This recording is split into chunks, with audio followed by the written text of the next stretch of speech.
Hey, good morning, and welcome to another video. The other day we were talking about happiness equals reality minus expectations. That's one side of a philosophical, an intellectual understanding of what Buddhism is getting at. Today I'm going to give you the other side of that. You get these two together, you've got that intellectual side, but remember, Buddhism is far more than just simply an intellectual side. It's got you can talk about the divisions and the traditions, what life is like inside the Sangha, the monastery. You can talk about how it's spread across Asia and India, how we have a Western Buddhism in the U.S. now instead of just simply an Asian Buddhism as they do back, in say China or Japan. There's a lot to explore, but just to wrap your mind around what Buddhism is trying to say, this two set of lectures, and actually it's going to be a third video in order to unpack the rest of this one. That's usually enough to get you going. Okay, happiness equals reality minus expectations. At some point I'm going to review the story of Siddhartha. That's not in this video. But Siddhartha Gautama, the Buddha, as he came to be known, he had wandered out of his palace looking for an end to suffering. He saw suffering and decided that he was going to renounce what he was to find a way out of this. And there's a long story involved in that, but finally he comes sitting underneath a Bodhi tree. That simply means the awareness tree. Sitting underneath the Bodhi tree, meditating, he came to the conclusion of how to deal with this. He walked back from that, found the group of monks that he had been wandering around the countryside with, and said, "Hey, listen up, I got it." We call it his first sermon. It's a little misleading, though, since Christians have sermons that last 20, 30, 40 minutes. And Siddhartha's sermon was only really basically 4 statements. Those 4 statements are simple enough. All existence is suffering. All suffering is caused by desire. Desire ceases when suffering ceases, and desire ceases on the Eightfold Path. Let's unpack those in English. First, let's go back to what Siddhartha's point had been. In order for us to be happy, we're going to have to work on the expectations game. And so we've got to get that to 0 if we want to guarantee complete happiness. How are you going to be expecting nothing in life? Do you even want that? A lot of people think, well, I don't know, I like those little bursts of happiness, and I want the excitement of falling in love. But you can't have the excitement of falling in love without the pain that goes with falling in love. So even though you're happy about being in love, well, here, you know what it's like. You call her up and say, "Hi, yeah, me too, me too." No, you hang up first. No. Okay, we'll do it on 3. 1, 2, 3. You didn't hang up either? Okay, bye. I miss her. I miss her so much. I want to hear the sound of her voice again. It's been, like 12 seconds. I wonder if she misses me, like I miss her. Maybe she doesn't. Maybe she's not even thinking about me. Maybe she just went to do homework. Maybe she's with her friends and they're not even mentioning me. What if I'm in love with her and she's not in love with me? God, I feel stupid. Been there? The reality is, passionate love is painful. Love hurts. It should. Passion is the Latin word for suffering. So when you have Jesus, the Passion of the Christ, that's not Jesus up on the cross going, "Woo, woo, woo, this feels so good." That's Jesus suffering. And when we fall head over heels in love, even mixed in with all that excitement, that stuff we want to talk about all the time, is the pain of separation. So, maybe you like it. But remember, that's not happiness. That's bursts of happiness. And you're not going to be like that forever. You know people who get addicted to that idea. I want to be in love. And so 6 months into a relationship, they break up, looking for love again, that whole burst of excitement. We can become addicted to that. This is all tying together somewhere. We go out looking for all these moments where we feel alive and excited, but every single one of them is supercharged with a downside.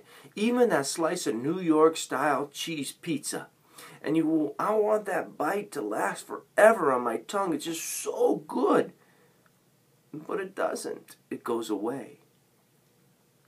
Life is filled with stuff like that.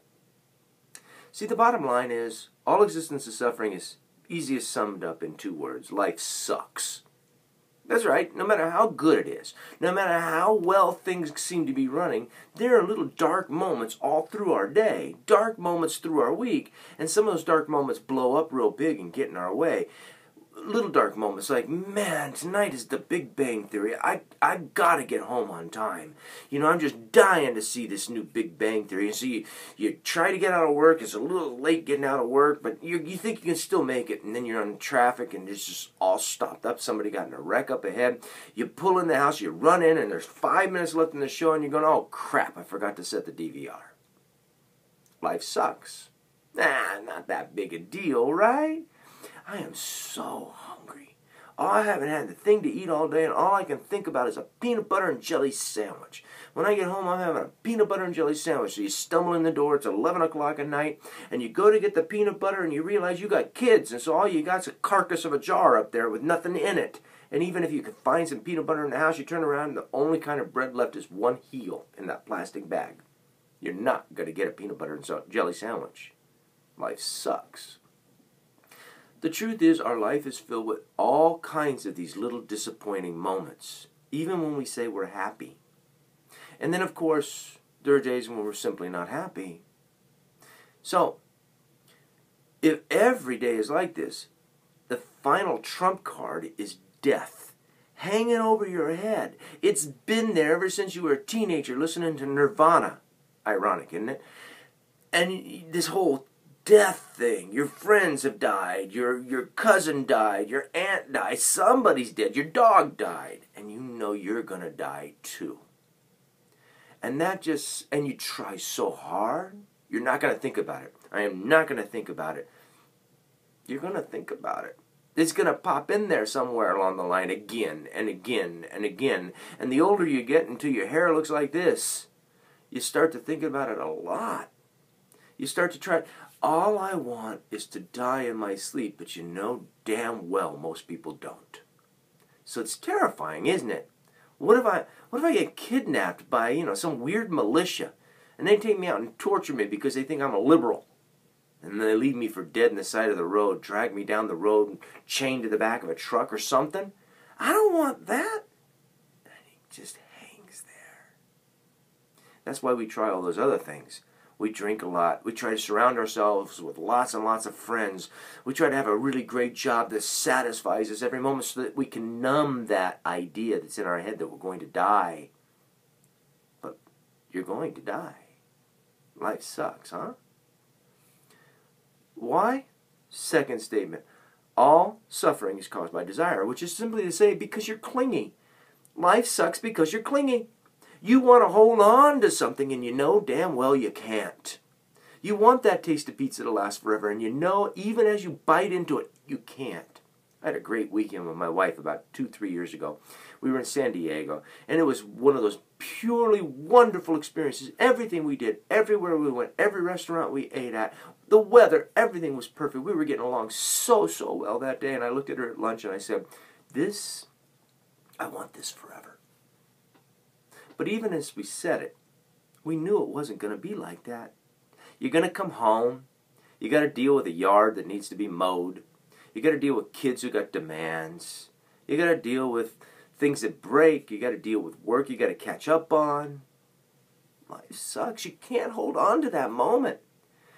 I want to control the universe so it's perfect for me, satisfying, and nothing gets in the way, and you can't.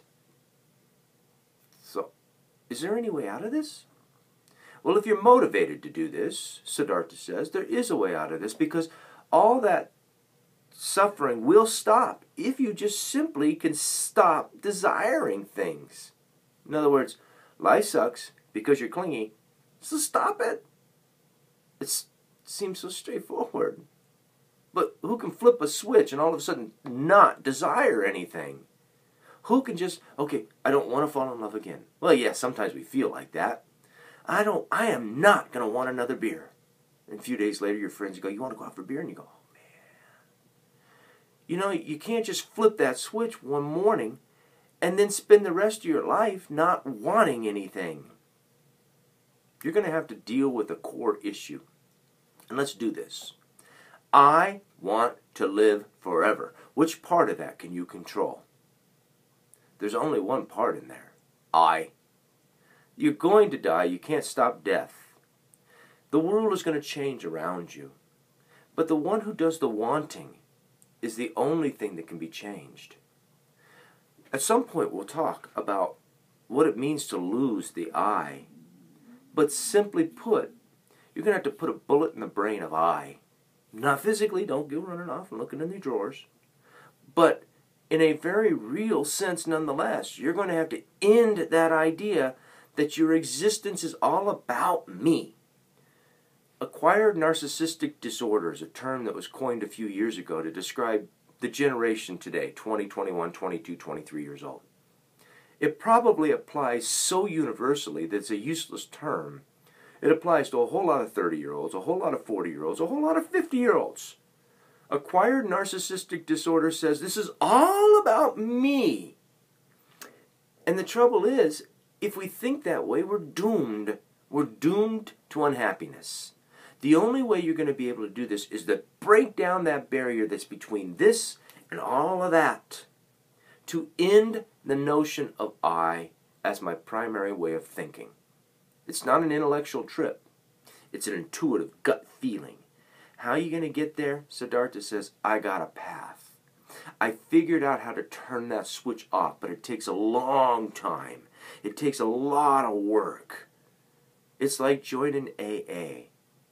It is a 12-step program in AA that you can follow, and over the course of time you can change your life so that you're not wanting to drink like you did before. So you have that control over yourself again. Well, you know what? There's an 8-step program in Buddhism. I'll call it I-Anon. If you're trying to back off from alcohol with Alcoholics Anonymous, if you're trying to back off of gambling with Gamblers Anonymous, you want to back off from selfishness, join I-Anon. There you go. Life sucks because you're clingy, so stop it. Join I-Anon. In a separate video, we'll talk about that 8-step program.